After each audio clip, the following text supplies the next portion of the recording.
보모로 위장 취업한 회장님. 늦은 밤 유민수가 거실에 들어서며 소리쳤다. 보모, 나 와인 한 잔 더 할 테니 안주 좀 챙겨와. 노년의 보모가 캐비어 접시를 들고 오다 탁상 모서리에 맞춰 손끝이 미끄러졌다. 테이블 위로 검은 알갱이들이 튀며 흩어졌다. 유민수가 보모를 향해 싸늘하고 위협적인 목소리로 뱉었다. 이게 얼마짜린지 알아? 내 월급으로도 못 사. 주워. 버리지 말고 그냥 핥아 먹어. 노년의 보모는 아무 말 없이 바닥에 무릎을 꿇었다. 사실 이 모욕을 감내하는 여인은 수조원대 프랜차이즈 제국을 이끄는 강경희 회장이었다. 그런데 그녀는 왜서 보모로 이런 굴욕을 받을까? 수조원대의 자산을 거머쥔 거대 기업, 제2원그룹을 철권 통치하는 강경희 회장. 그녀는 냉철함과 철저한 자기관리로 쌓아올린 이 거대한 제국에 단 하나의 작은 균열도 허용하지 않았습니다. 그녀의 삶, 곧 그녀의 제국은 완벽해 보였으나 그 완벽함 속에 숨겨진 단 하나의 약점은 늦둥이 외동딸 미령이었습니다. 강경희에게 미령은 단순한 혈육이 아니었습니다.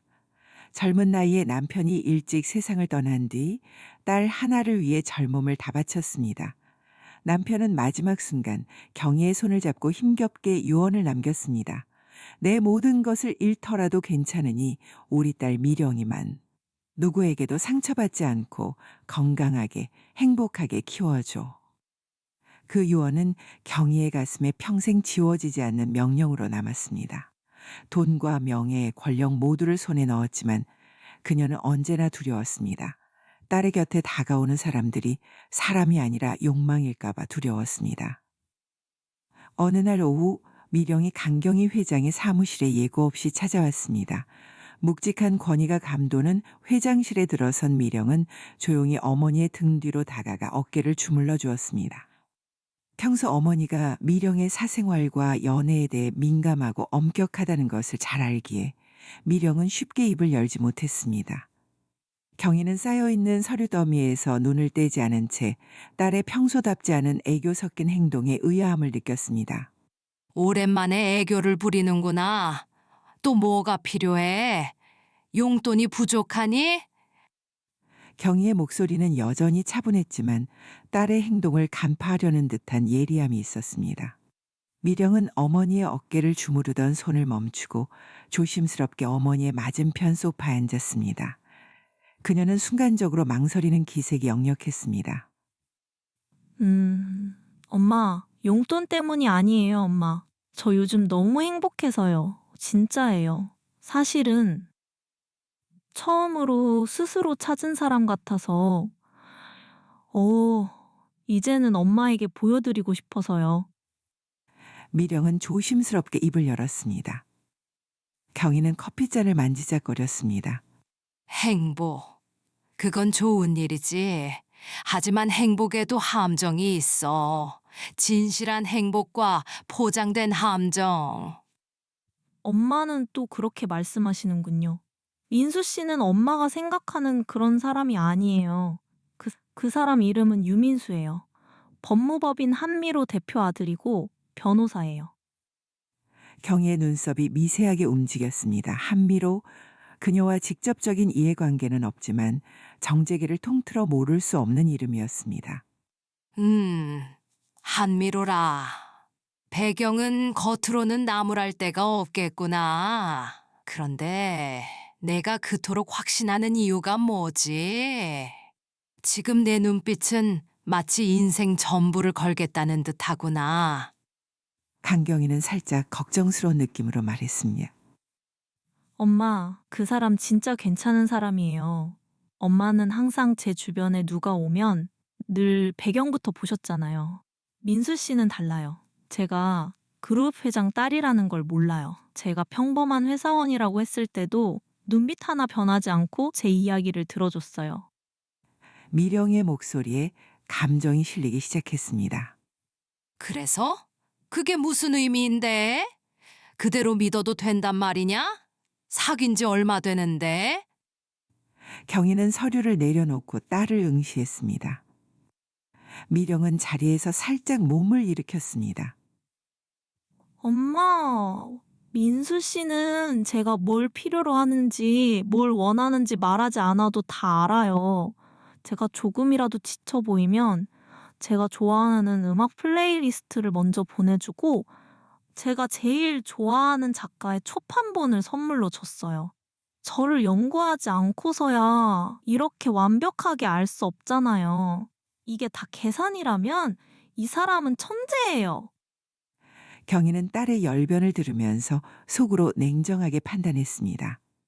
그래, 그런 사람 만나기 쉽지 않은 건 알아. 하지만 사랑이 시작될 때 누구나 모든 것을 내어주는 것처럼 행동하지. 그게 진심인지 아니면 나중에 더 큰 것을 가져가기 위한 투자일지는 시간을 두고 봐야 하는 거야. 경희의 목소리에는 차가운 경계심이 스며 있었습니다. 미령은 어머니의 시선을 피하지 않았습니다.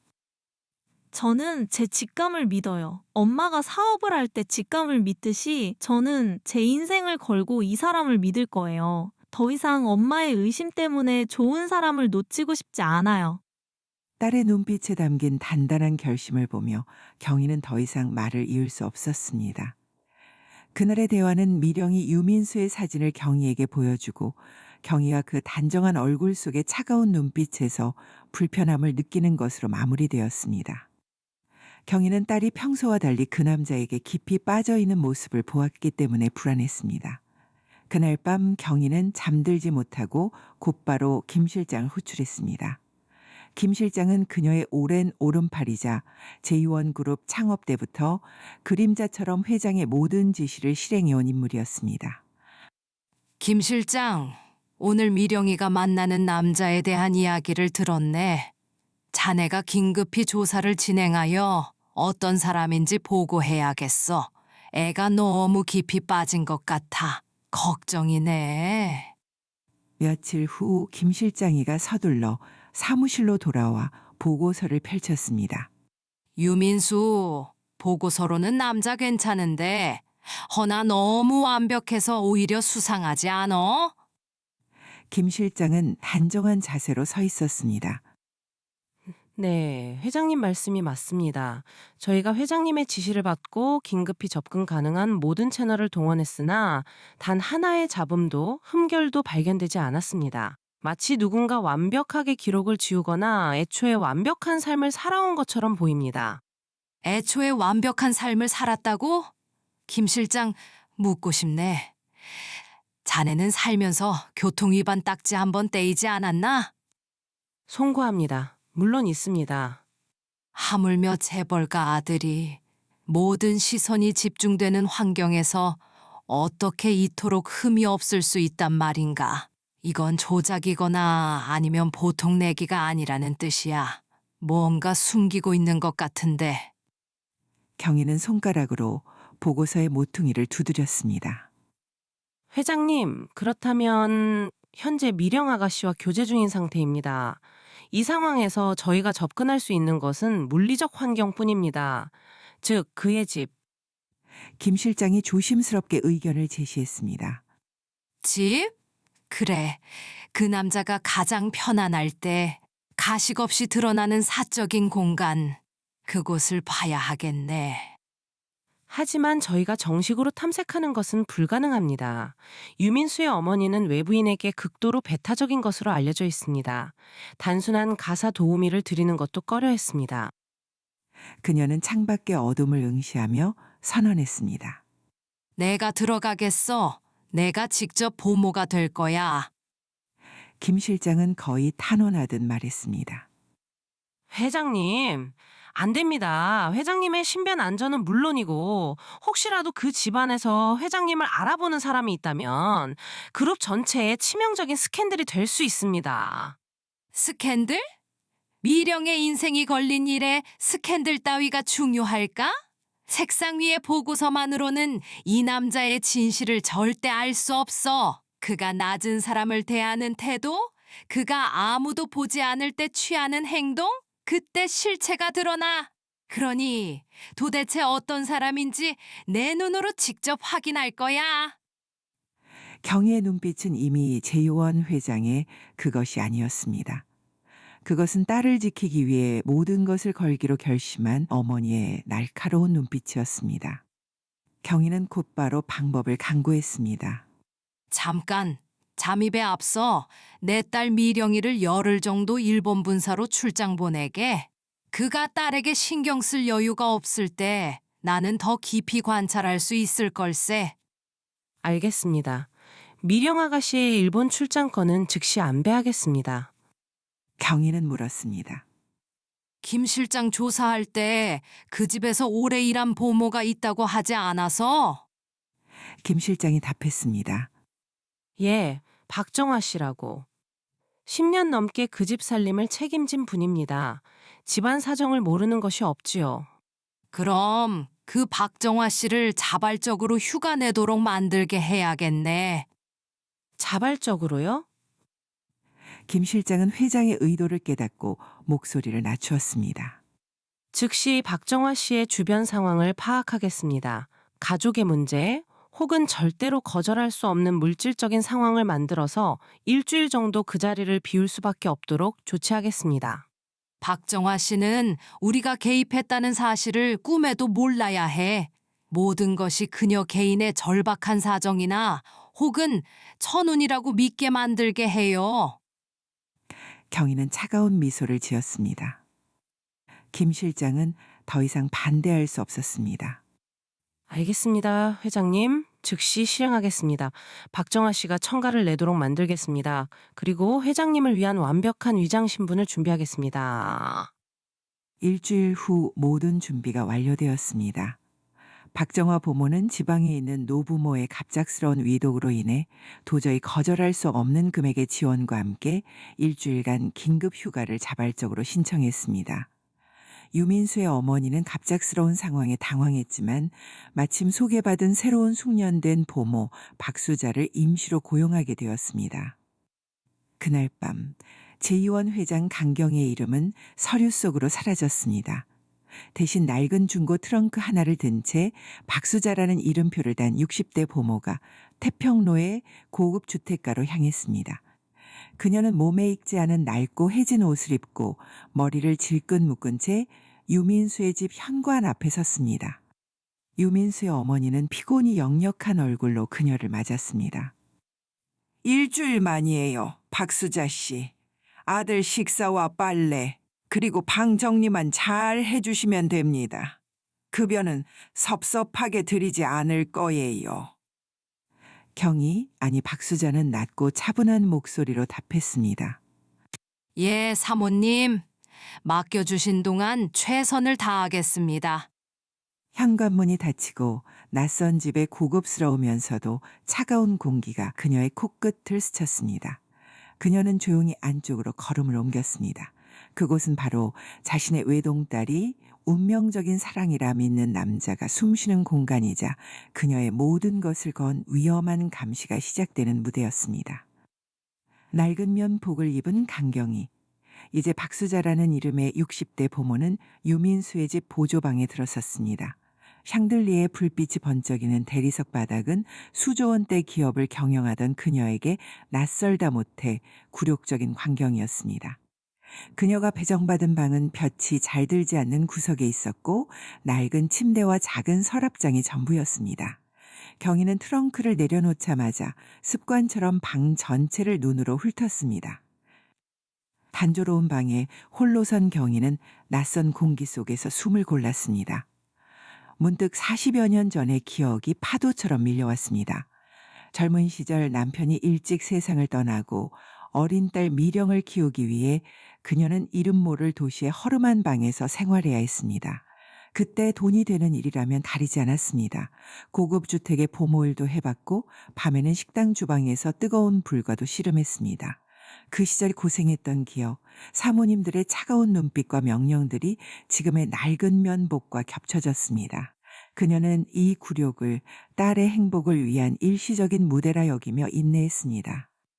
잠시 후 유민수의 어머니인 서영란이 주방으로 들어섰습니다. 그녀는 실크 가운을 걸치고 있었으며 타인에 대한 냉담함이 느껴지는 얼굴이었습니다. 서영란은 낯선 보모를 위아래로 한번 훑어보더니 손에 들린 커피잔을 경희 앞에 불쑥 내밀었습니다. 눈빛에는 분명한 하대와 무시가 서려 있었습니다. 이 집 살림의 핵심은 주방이에요. 박수자 씨가 맡으시겠지만 저는 음식과 위생에 극도로 예민하다는 걸 알아두세요. 우리 아들 방은 저와 우리 민수만 드나듭니다. 옷가지 정리나 청소 외에는 절대 함부로 물건에 손대지 마세요. 아침 식사는 우리 민수의 출근에 맞춰 7시 반 정각에 차려야 하고 저녁 식사는 7시까지 준비를 끝내세요. 식사 외 시간에는 우리 아들과 불필요한 접촉이나 대화를 시도하지 마시고요. 서영란은 차가운 목소리로 지시를 쏟아냈습니다. 경희는 과거 보모 경험을 살려 재빨리 고개를 숙이며 답했습니다. 예, 사모님, 명심하겠습니다. 그 말투와 자세는 완벽한 박수자였습니다. 첫날 저녁 드디어 유민수와 마주쳤습니다. 유민수는 서재에서 나오더니 식탁으로 향했습니다. 경희는 주방 한쪽에 서서 그의 모든 움직임을 놓치지 않고 주시했습니다. 유민수는 완벽하게 단정했습니다.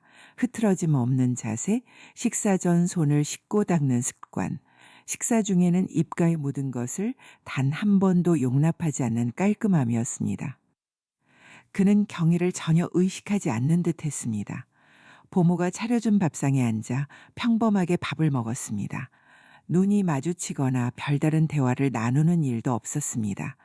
그는 그저 자기 할 일을 하는 예의 바르지만 무관심한 도련님의 모습이었습니다. 식사를 마치자 그는 냅킨으로 입을 닦고 자리에서 일어났습니다. 어머니, 잘 먹었습니다. 저 먼저 들어가겠습니다. 그는 어머니에게만 인사를 건넸고 주방에서 설거지를 시작하려던 경희를 향해서는 아무런 시선도 주지 않은 채 방으로 들어갔습니다. 지나치게 평범해 미령이가 말한 천재적인 다정함이 이 집에서는 단 1%도 보이지 않아. 경희는 속으로 중얼거렸습니다. 그의 일상은 미령에게 보여준 달콤함과는 완전히 분리되어 있었습니다. 마치 미령과의 관계라는 완벽하게 계산된 극장 무대에서만 연기하는 배우처럼 보였습니다. 이튿날 아침 유민수가 출근한 후 경희는 그의 드레스룸에 들어가 세탁물을 정리했습니다. 고급 소재의 와이셔츠와 정갈하게 접힌 바지들이었습니다. 경희는 손으로 바지 주머니를 뒤집어 동전이나 영수증 잔여물이 없는지 확인했습니다. 유민수가 어젯밤 늦게까지 입고 들어왔던 짙은 색의 투일 바지. 경희는 그 바지의 주머니 안쪽에 손을 넣었습니다. 주머니 속에서 작은 비닐 포장 하나가 손끝에 잡혔습니다. 경희는 조심스럽게 그것을 꺼냈습니다. 손에 들린 것은 미사용 콘돔이었습니다. 수조원의 자산을 움직이는 회장의 손에 들린 얇고 흰 포장재였습니다. 경희는 순간 숨을 멈추었습니다. 유민수는 미령에게 순수하고 진지한 사랑을 약속하며 결혼 이야기까지 꺼낸 상태라 하였습니다. 하지만 그의 바지 주머니에서는 항상 몸에 지니고 다니는 습관처럼 미사용품이 나왔습니다. 미령이와의 관계가 아니었어. 아니면 미령이 말고도 또 다른 누군가가 있었던 거야.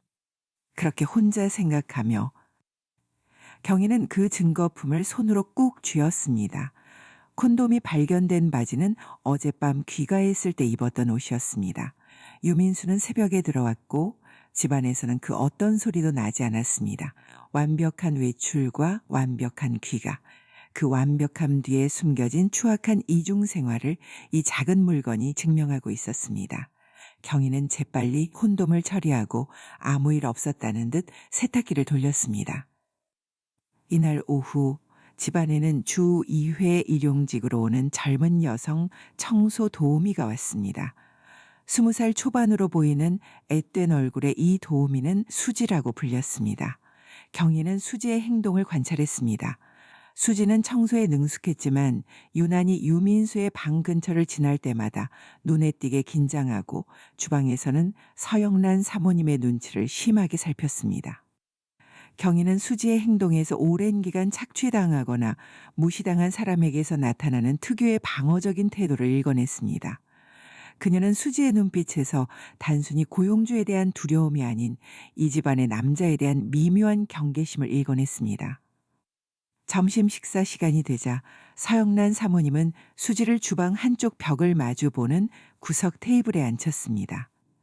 사모님은 수지에게 식사 중에도 계속 주방 청결 상태를 점검하라 지시했고, 수지는 밥그릇 위로 쏟아지는 사모님의 무시 때문에 음식을 제대로 넘기지 못했습니다. 저 젊은 보조 인력도 과거의 나처럼 이 집안의 횡포를 참고 있구나.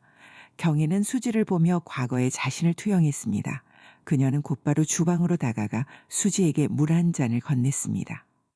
사모님 말씀은 흘려듣고 밥을 잘 챙겨 먹어. 밥심으로 일하는 거지. 경희는 짧고 단호하게 말했습니다. 그녀는 수지가 마시던 컵을 슬쩍 만져보고는 그 컵을 서영란 사모님이 마시는 찻잔 세트와 섞이지 않도록 조용히 따로 빼놓았습니다. 사모님은 이런 사소한 위생 문제에 극도로 예민했고 자칫 수지가 실수라도 한다면 큰 질책을 받을 상황이었습니다. 수지는 경희의 행동에 놀란 듯 눈을 동그랗게 떴습니다. 자신을 향한 배려와 이 집안의 규칙을 정확히 알고 지켜주는 행동에 그녀는 잠시 멍하니 경희를 바라보았습니다. 그녀의 눈빛에는 깊은 감사가 스며들었습니다. 고맙습니다. 수지의 목소리는 떨렸습니다. 경희는 짧게 고개를 끄덕였습니다. 그녀의 표정은 여전히 무덤덤했지만 그 안에는 나는 네 편이다라는 무언의 메시지가 담겨 있었습니다. 유민수의 완벽함은 이 집안의 가장 약한 고리, 즉 보모들의 침묵을 통해 깨질 수 있었습니다. 유민수의 진정성을 보기 위한 경희의 관찰은 더욱 집요해졌습니다. 단순한 기록물이 아닌 그의 인간성이 허물어지는 지점을 찾는 것이 목표였습니다. 오후 유민수가 출근하고 서영란 사모가 자리를 비운 사이 경희는 유민수의 침실과 연결된 드레스룸으로 향했습니다. 서재는 깔끔했지만 드레스룸이야말로 가장 사적인 영역이었습니다.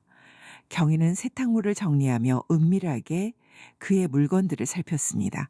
바지는 여전히 정갈했고 주머니는 비어 있었습니다. 한쪽 현에는 변호사 업무와는 전혀 다른 전문적인 스포츠 장비와 몇 권의 외국어 문서가 정리되어 있었습니다. 경희는 이 완벽한 삶 속에 미련과 공유하지 않는 숨겨진 취미나 집착이 있음을 직감했습니다. 그때 주방에 나타난 도우미 수지가 경희에게 조용히 다가왔습니다. 박이모, 저 전에 이모가 물어보신 거 있잖아요. 수지의 목소리는 낮고 불안했습니다. 경희는 정리하던 손을 멈추고 수지를 주방 구석으로 데려갔습니다. 수지야, 괜찮아. 아무도 못 들을 거야. 수지는 숨을 크게 쉬고는 털어놓았습니다. 도련님은 평소엔 예의 바르세요. 그런데 술 취한 날이 문제예요. 술 취한 날? 경희는 긴장했습니다. 네. 도련님이 조금만 마시고 들어온 날은 괜찮아요. 근데 만취해서 들어온 날은 사람이 완전히 달라져요. 만취하면 집에 와서 꼭 와인을 한 잔 더 해요. 저 말고 다른 보모 아주머니가 있었는데 그분이 한 번은 도련님이 스트레스를 많이 받고 술에 푹 취해서 들어오신 날 도련님 심부름으로 와인과 와인잔을 가져다 드렸어요. 도련님이 술에 취해 와인잔을 제대로 잡지 못하고 놓쳐서 깨졌는데 도련님이 그 아주머니에게 내가 깼다고 쌍욕을 하며 머리채를 잡고 뺨까지 때리셨어요. 사모님은 그냥 술에 취하면 원래 그렇다고 덮으셨고요. 그분은 무서워서 바로 그만두셨어요. 이 집에서 오래 일한 박정화 이모님도 도련님이 취한 날은 무조건 피해 다녔다고 했어요. 수지의 눈에는 그때의 공포가 서려 있었습니다. 경희의 등골에 차가운 기운이 스쳤습니다. 자신의 딸이 사랑하는 남자의 가장 추악한 민낯이었습니다.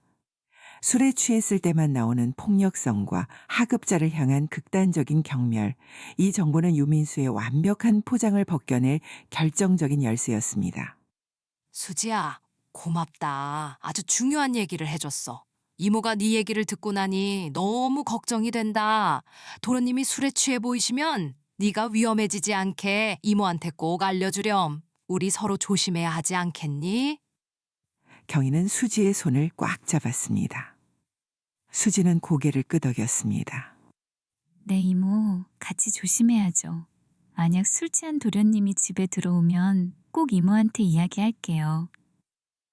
어느 날 좀 늦은 시간 김 비서실장을 통해 유민수가 참석한 모임의 상황이 보고되었고 이미 상당한 양의 술을 마신 채 3차 장소로 이동 중이라는 구체적인 정보를 입수했습니다. 경위는 유민수의 본성이 드러날 것 같은 확신을 했습니다. 그날 밤 경위는 유민수의 귀가를 기다리며 만난의 준비를 마쳤습니다. 그녀는 유민수의 본성 노출 순간을 놓치지 않기 위해 눈에 잘 띄지 않는 곳에 작은 휴대폰을 교묘하게 설치해 두었습니다. 만취한 유민수의 본성과 폭력을 기록할 증거장치였습니다. 새벽 1시가 넘어 유민수가 만취한 상태로 귀가했습니다. 그는 거실 소파에 몸을 던지며 불쾌한 표정으로 혀를 찼습니다. 부모! 아니나 다를까. 유민수는 거실에서 경희의 존재 자체를 무시하듯 짧고 무례하게 불렀습니다. 내가 자주 먹던 그 크래커와 사워크림 있잖아. 그리고 와인 당장 테이블에 준비해줘. 그의 눈은 풀려 있었고 억양에는 술에 취한 사람 특유의 거칠고 오만한 기운이 넘실댔습니다. 경희는 재빨리 요청한 음식과 술을 준비하여 테이블에 차려주었습니다. 유민수는 앉자마자 와인잔을 채우더니 경희에게 명령했습니다. 그 캐비어 있잖아. 주방 냉장고에 있는 거 꺼내와요. 제일 비싼 거로. 경희는 유민수의 눈치를 살피며 캐비어를 작은 접시에 담아 들고 왔습니다. 테이블에 내려놓으려던 순간 살짝 긴장한 경희는 접시를 테이블 모서리에 부딪혔습니다. 그러면서 접시가 경희의 손끝에서 미끄러졌습니다. 고급 식탁보 위로 검은 캐비어 알갱이들이 튀며 흘러내렸습니다. 유민수는 순간적으로 이성의 끈이 끊어진 듯 만취로 흐릿하는 그의 눈빛은 순식간에 흉포한 광기로 번뜩이며 동공이 확장되었습니다. 그의 얼굴은 갑작스러운 격렬한 분노로 완전히 일그러졌고 입에서는 억눌렸던 쌍욕이 폭발하듯 터져나왔습니다. 뭐야 이건. 이노칠레 다 쏟았잖아. 너 같은 천한 것들이 평생 벌어도 못 사는 가격이야. 감히 이 더러운 손으로 내 안주를 망쳐. 유민수는 순간적으로 이성의 끈이 끊어진 듯 미친 개 마냥 맹렬하게 돌변했습니다. 만취로 흐릿하던 그의 눈빛은 순식간에 흉포한 광기로 번뜩이며 동공이 확장되었습니다. 그의 얼굴은 갑작스러운 격렬한 분노로 완전히 일그러졌고 입에서는 억눌렸던 쌍욕이 폭발하듯 터져나왔습니다. 이는 앞서 수지가 경희에게 말했던 모든 보모가 피해 다닐 수밖에 없었던 유민수의 본성이었습니다. 그의 목소리는 위협적이었습니다. 주워. 버리지 말고 그냥 먹어. 평생 먹어보지도 못했을 거 아니야. 아니. 핥아 먹어. 유민수는 경희에게 캐비어를 바닥에서 핥아 먹으라며 손짓했습니다. 경희는 무릎을 꿇은 채 고개를 숙였습니다. 그녀는 온몸으로 치욕을 견디고 있었지만 속으로는 이것이 바로 유민수의 진짜 모습이라 확신했습니다. 그때 주방 구석에서 조용히 상황을 지켜보던 수지가 공포로 질린 얼굴로 나섰습니다. 그녀는 심장이 터질 듯 떨려왔지만 경희에게 받았던 따뜻한 배려를 떠올리며 용기를 냈습니다. 도련님, 아무리 술에 취하셨어도 수지의 목소리는 극심한 두려움으로 심하게 떨렸지만 그녀는 말을 멈추지 않았습니다. 연세 있는 이모한테 너무하시는 거 아니에요? 이모가 일부러 그걸 엎지른 것도 아니잖아요. 수지는 유민수를 책망했습니다. 유민수는 짐승처럼 으르렁거렸습니다. 자신이 짓밟고 있는 하급자가 감히 자신에게 항변했다는 사실에 그는 이성을 완전히 잃었습니다. 그는 소리치며 수지에게 성큼 다가가 손을 들어 올렸습니다. 내까지 게 뭔데 나서. 너까지 주제 파악을 못해. 이 쥐새끼 같은 보모 주제에 감히. 짝! 유민수의 손이 수지의 뺨을 강하게 후려쳤습니다. 수지는 충격으로 비틀거리며 거실 바닥에 넘어졌고 입술에서는 핏방울이 터져나왔습니다. 소란의 잠에서 깬 서영란이 급하게 거실로 달려나왔습니다. 그녀는 엉망이 된 캐비어와 폭행당해 울고 있는 수지를 피득 쳐다보고 아들에게 유민수, 방에 들어가! 술 취했으면 그만하고 들어가자! 서영란은 아들을 방으로 밀어 넣은 후 땅에 주저앉은 수지와 박수자에게 차가운 시선을 주었습니다. 서영란은 수지에게 다가가는 대신 잠시 자신의 방으로 돌아갔습니다. 몇 분 후 그녀는 파자마 차림 그대로 지갑에서 현금을 꺼내 들고 다시 주방으로 나왔습니다. 그녀는 무릎 꿇은 경희와 바닥에 주저앉은 수지 앞에서 현금 다발 중 약 30만 원 정도로 보이는 지폐를 수지에게 내밀었습니다. 수지야, 일어나. 우리 민수가 술에 취해서 실수한 것 같으니 좀 이해해 주렴. 서영란의 목소리에는 사과 대신 자비를 베푸는 듯한 오만함이 묻어 있었습니다. 그녀는 수지의 손에 돈을 쥐어주었습니다. 이것으로 끝내자, 알겠지? 오늘은 퇴근하고 푹 쉬고 와. 서영란은 모든 상황이 이 돈으로 해결되었음을 선언하듯 차갑게 말했습니다. 수지는 뺨을 부여잡은 채 서럽게 울었습니다. 경희는 즉시 바닥에서 일어나 수지에게 다가갔습니다. 경희는 서영란의 눈을 똑바로 응시한 채 수지를 자신의 품에 힘껏 안았습니다. 수지야, 일어나. 이모랑 방으로 가자. 경희는 수지의 뺨에 묻은 핏자국을 닦아주었습니다. 서영란은 보모가 감히 자신을 무시하고 피해자를 감싸 안는 이 광경에 불쾌감을 느꼈지만 더 이상 이를 키우고 싶지 않아 침묵했습니다. 경희는 수지를 보조방으로 데려와 침대에 눕혔습니다. 수지는 경희의 품에 안겨 어린아이처럼 서럽게 울음을 터뜨렸습니다. 경희는 수지의 등을 토닥이며 속으로 맹세했습니다. 오늘 끝내 이 추악한 인간들의 본성을 내 눈으로 확인했다. 오늘의 치욕과 수지에 맞은 매, 그리고 그깟 30만 원짜리 보상금. 이 오만함이 바로 너희들 끝장의 이유가 될 것이다. 두고 보자. 경희의 눈빛은 이미 박수자 보모의 것이 아니었습니다. 그것은 곧 복수를 시작할 제1그룹 김경희 회장의 차가운 눈빛이었습니다. 캐비어 사건 다음 날 아침, 경희는 보조방에서 밤새도록 흐느끼다 지친 수지를 조용히 달랬습니다. 수지의 뺨에는 여전히 붉은 폭행의 흔적이 남아 있었습니다. 괜찮아, 수지야. 더 이상 울지 마. 내가 흘린 눈물 절대 헛되지 않을 거야. 경희는 수지의 뺨을 부드럽게 어루만졌습니다. 경희는 전날 밤 설치해 두었던 휴대폰의 녹화 증거를 언급하며 수지에게 안전을 최우선으로 당부했습니다. 수지야, 이모는 이제 이 집을 떠나야 해.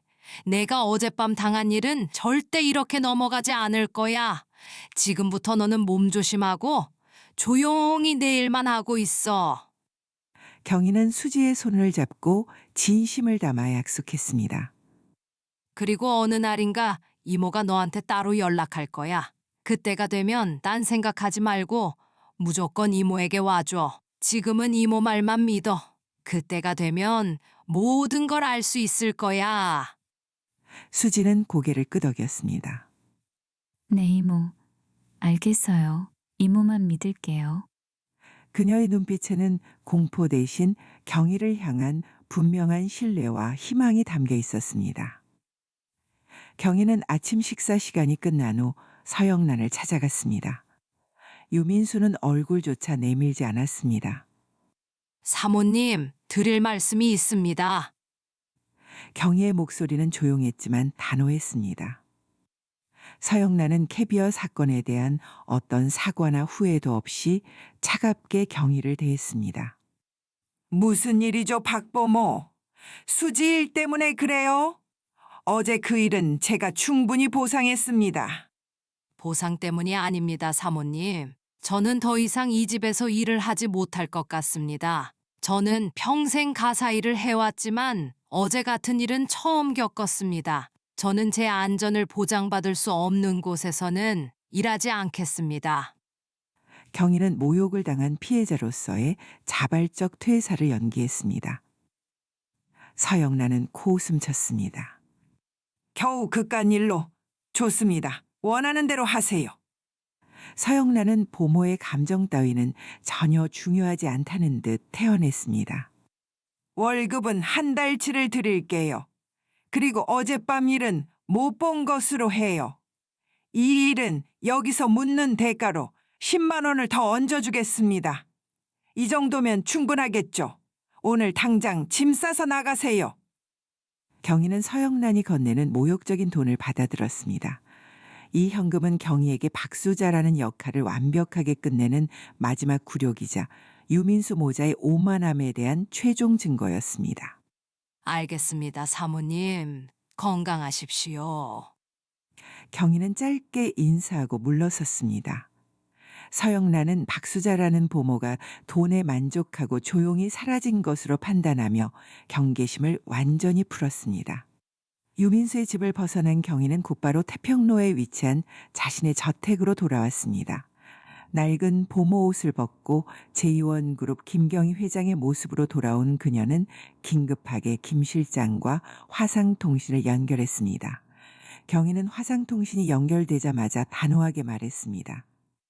어젯밤 유민수의 급발작 상황, 자네가 예상했던 것보다 훨씬 심각했네. 내가 녹화해둔 영상을 즉시 확보하게.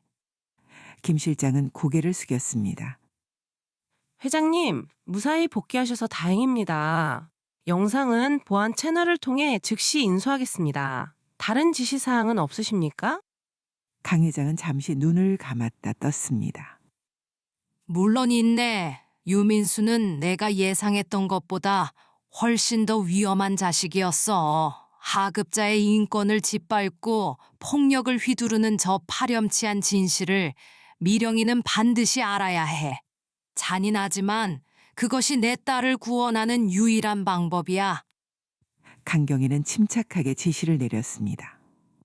첫째, 그 집에서 주일식이라는 도우미 수지란 애가 있어. 그 애는 그날의 중요한 목격자이고 피해자야. 자네는 이제부터 그 애의 모든 뒷일을 직접 책임지게 그 애의 동생 등록금 문제와 향후 제2원그룹 계열사에 안정적으로 안착할 수 있는 일자리를 즉시 마련해주게. 이것은 그 애에 대한 보상인 동시에 유민수의 죄적 증언을 위한 우리의 증인이야.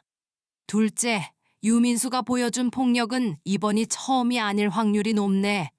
폭력과 무시 혹은 그 이상의 비윤리적인 피해를 입은 과거의 피해자들이 더 있을 수 있는 가능성이 커. 과거 유민수의 집에서 일했던 가사 도우미, 운전기사, 그리고 옛 직원들까지 추적해 그들이 가진 모든 기록과 기억을 모아서 증거가 충분히 모이면 즉시 법적 책임을 묻는 절차로 연결할 것이야. 우리는 그의 완벽한 가면 아래 숨겨진 모든 죄를 밝혀낼 걸세. 경희 회장의 지시가 떨어진 후 제2원그룹의 비밀 프로젝트 팀은 마치 거대한 정밀 기계처럼 움직였습니다. 제2원그룹 법무팀의 정예 변호사들이 유민수의 과거 비윤리적 행위에 대한 진실을 파헤치기 위해 일사불란하게 움직였습니다.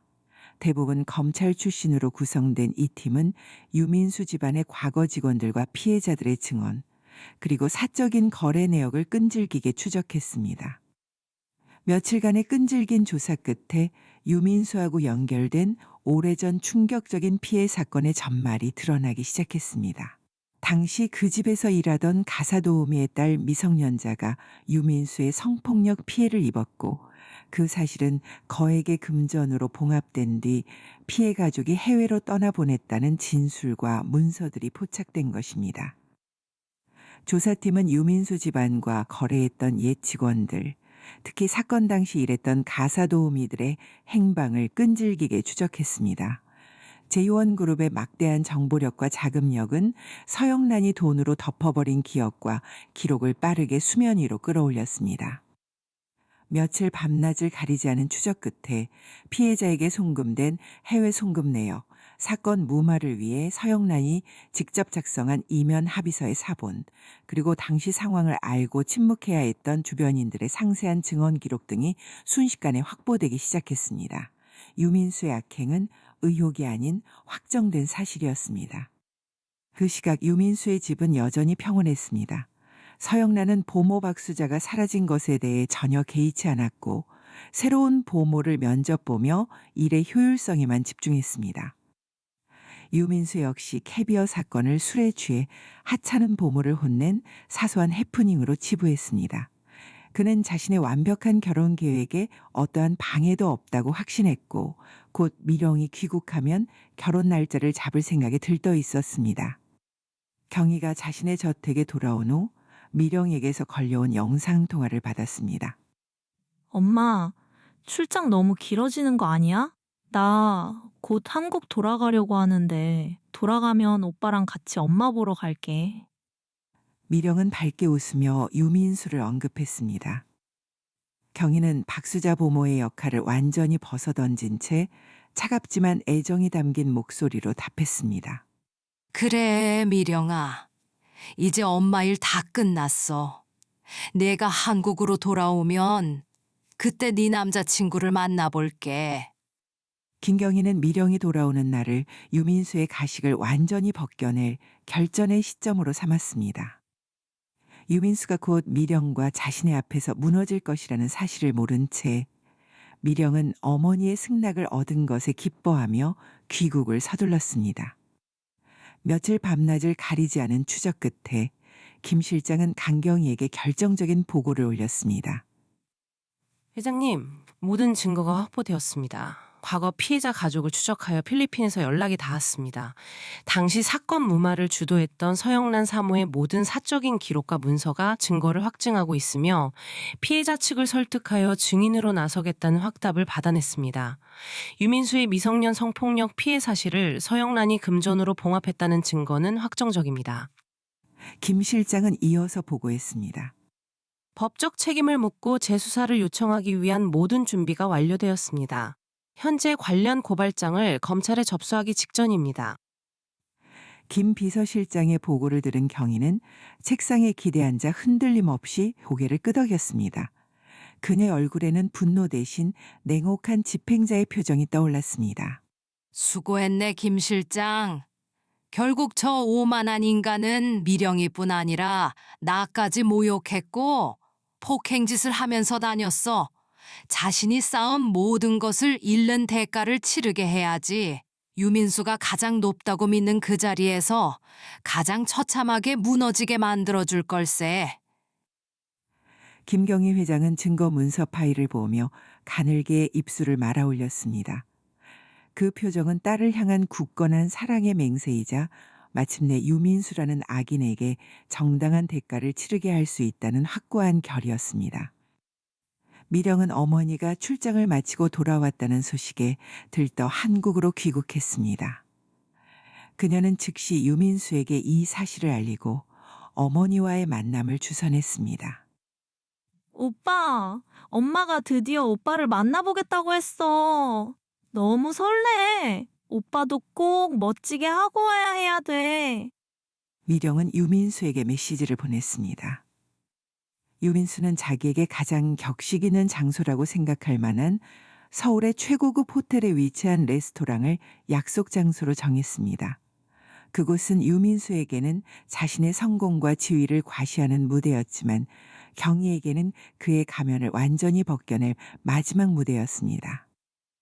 주소를 받은 경희는 김 실장에게 지시하고 박수자 보모의 흔적을 뼛속까지 지웠습니다. 그녀는 깔끔하게 명품 의상 입고 그리고 수조 원대 기업을 이끄는 카리스마를 완벽하게 착용했습니다. 그녀의 얼굴은 화장으로 가려진 것이 아니라 권력과 냉철함으로 빛나고 있었습니다.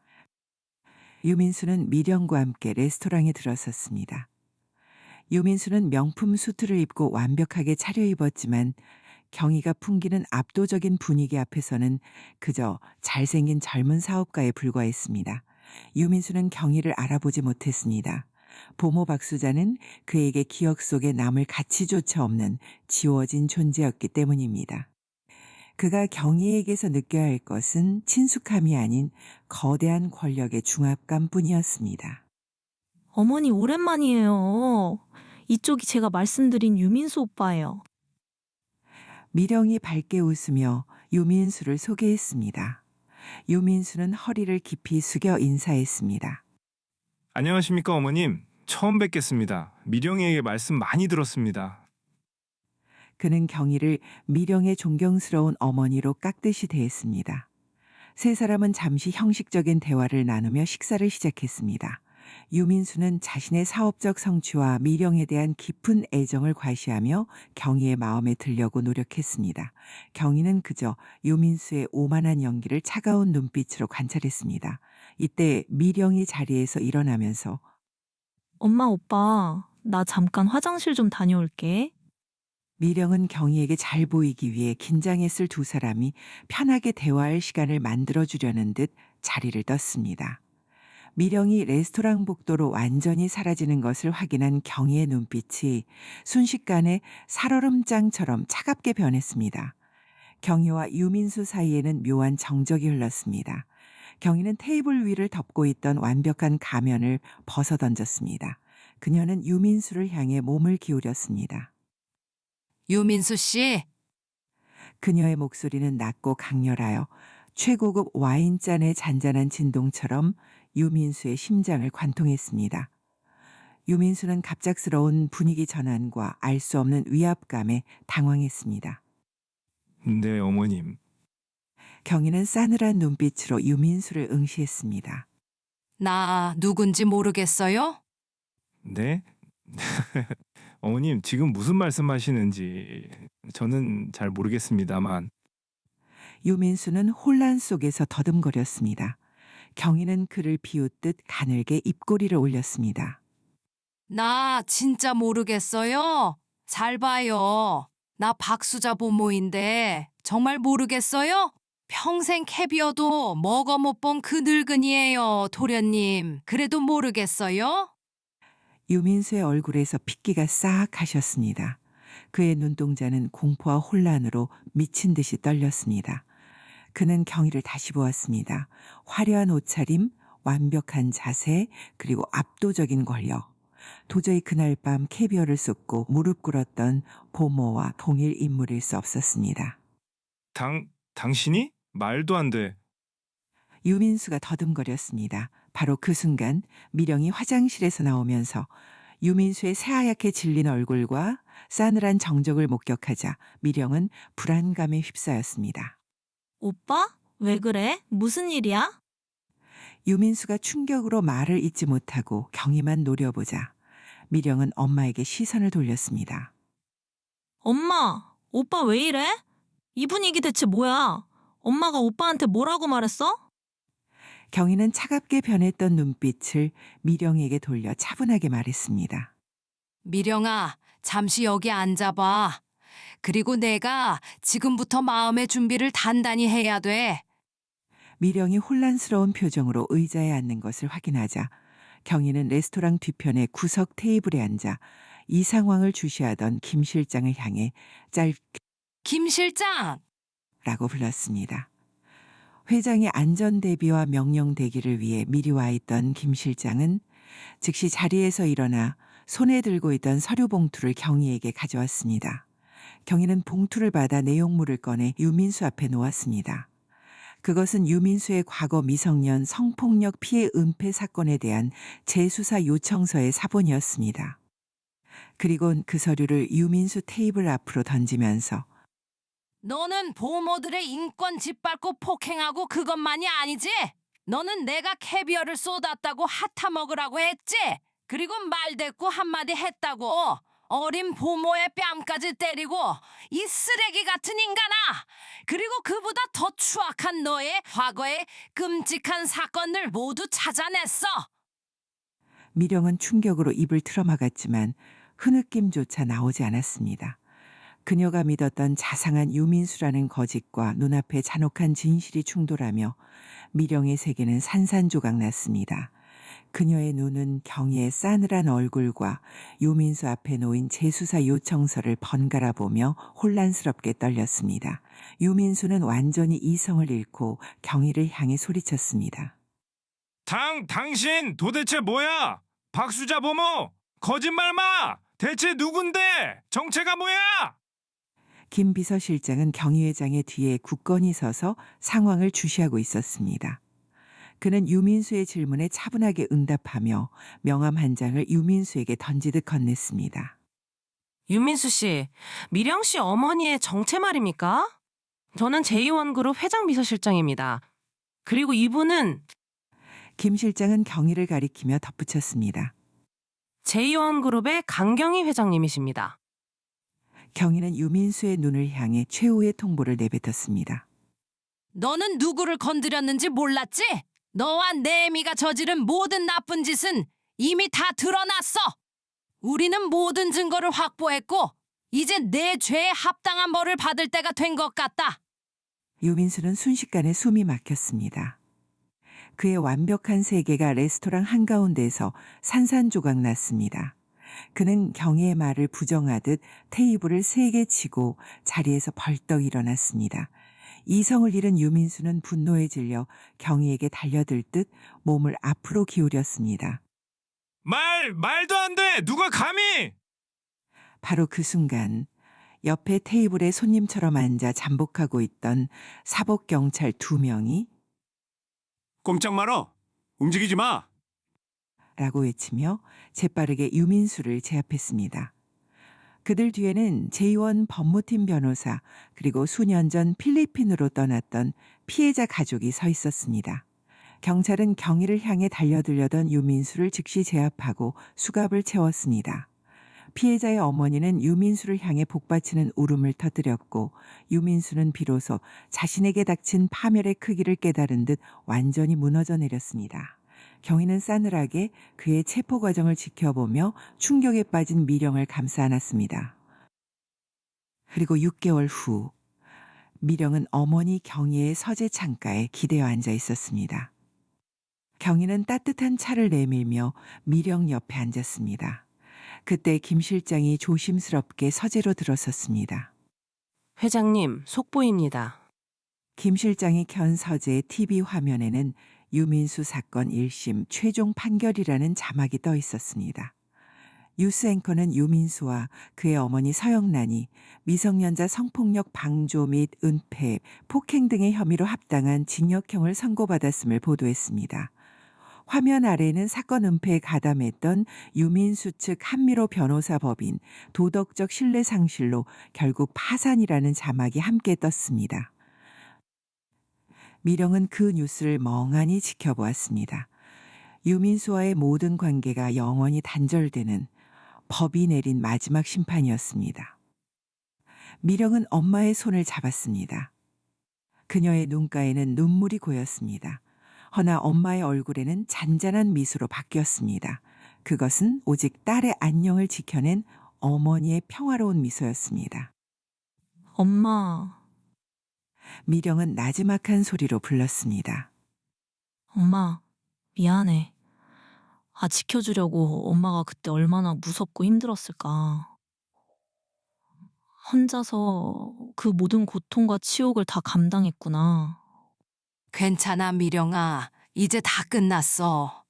하지만 이 일 잊지 말고 앞으로 사람을 사귀는데 더 신중해야 한다. 힘들었던 시간 엄마가 너와 함께 다시 채워나갈게. 그리고 경희는 딸을 슬며시 껴안아 주었습니다. 미령은 어머니의 어깨에 머리를 기대어 앉았습니다. 서재 창밖으로 오후의 따스한 햇살이 비치고 있었습니다. 두 사람은 잃어버린 시간을 보상받듯 서로에게 기대어 거짓 없이 평화로운 새 삶을 시작하고 있었습니다. 네, 이렇게 해서 미령과 강 회장 모녀의 길고 험난했던 이야기가 마무리되었습니다. 이번 이야기를 통해 우리는 사람의 겉모습만 보고 속단하지 말고 그 진심을 볼 줄 아는 지혜가 얼마나 필요한지 다시 한번 깨닫게 됩니다. 겉으로는 번지르르했지만 속으로는 추악했던 유민수처럼 시간이 흐른 뒤에야 진심은 드러나기 마련입니다. 다음 이야기로 다시 찾아뵙겠습니다. 오늘 이야기가 마음에 드셨다면 구독과 좋아요, 알림 설정 부탁드립니다. 감사합니다.